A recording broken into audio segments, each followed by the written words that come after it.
Hi, everyone, and welcome to the seventh Sunday in Ordinary Time. And we get a classic example in the first reading, and then the actual direct teaching in the gospel about loving your enemy.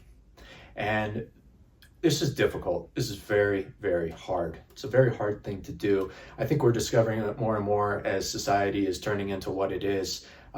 It's becoming even harder to love family members. And in doing that, how possibly can we love someone who is out there specifically to hurt us? Okay, we see this in the political divide, the cultural divide. It's becoming so real. And so when Jesus commands that we love our enemies, how are we supposed to be able to do that?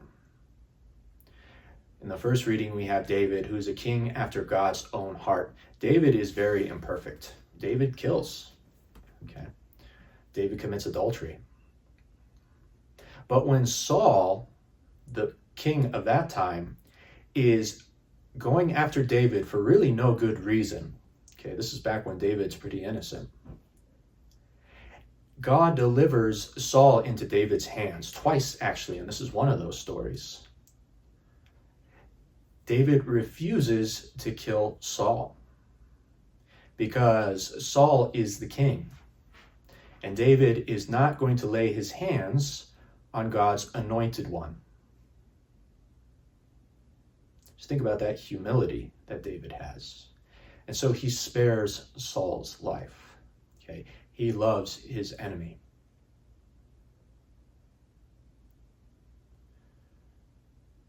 To today, Jesus is saying, love your enemy. Why? Because we're all in this together, and we forget and we fall into the thinking of the world today that the enemy is someone else.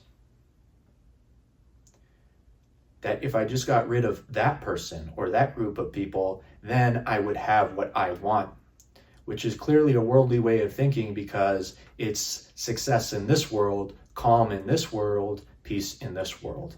And that's not what we live for as Catholics. We don't. We're living for eternal life.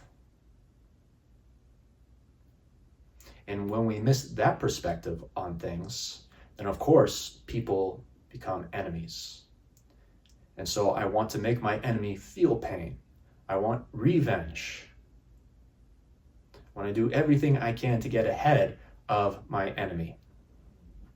And if someone purposely does something wrong to me, oh man, right? I will do everything I can to hurt that person back. But when we have this eternal perspective, and we realize that our reward is not in this life, but in the life to come, then we realize that no person is our enemy. Okay? Our enemies are in the spiritual realm. Right? And people can be influenced by that spiritual realm just as much as you and I can. That's why we need the confessional. And it is our hope and our prayer that our enemies also find Jesus, and that they also find the confessional, and that they pour out their sins to Jesus, who is so loving and merciful. We have been forgiven, and we're going to continue to need to be forgiven in the sacrament of penance. It makes no sense to try to hurt our enemies. In fact, usually holding that grudge is what makes our lives really miserable. It is that desire for revenge. It is holding on to that hate that really starts to destroy us in this life and then for eternity. So to love our enemies and to forgive them is really how to gain victory. It will give us peace in this life, and it will guarantee us eternal life with Jesus forever. But it's tough. In fact, we can't do it.